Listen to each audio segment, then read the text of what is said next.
السلام علیکم دوستوں، امید ہے اللہ سے آپ خیریت سے ہوں گے۔ دوستوں، پچھلی ویڈیو میں نے آپ کو بتایا تھا دو مسجد کے حوالے سے۔ یہ غزوہ خندق ہے اور اس جگہ پہ 7 مساجد ہے، جو 2 کے بارے میں آپ لوگوں کو بتایا ہے اور یہ اس میں سے تیسرا مسجد ہے۔ تو اس مسجد کا نام ہے سلمان الفارسی۔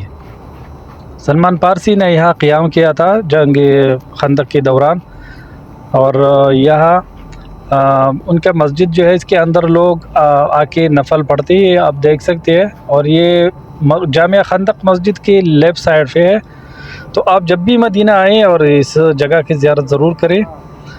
مدینہ منورہ مسجد نبوی میں جو لوگ حج عمرے کے آتے ہیں تو ان کی یہ خواہش ہوتی ہے کہ اس جگہ کا زیارت ضرور کریں، کیونکہ یہاں سب سے زیادہ سعودی عرب میں اور مدینہ منورہ میں ایک ہی جگہ پہ یہ مسجد ہے، 7 مساجد ہے یہاں۔ تو آپ بھی اگر مدینہ منورہ آتے ہیں تو اس جگہ کی زیارت ضرور کریں۔ تو انشاءاللہ ملتے ہیں نیکسٹ ویڈیو میں، تب تک کے لیے اجازت دیجیے، اللہ حافظ۔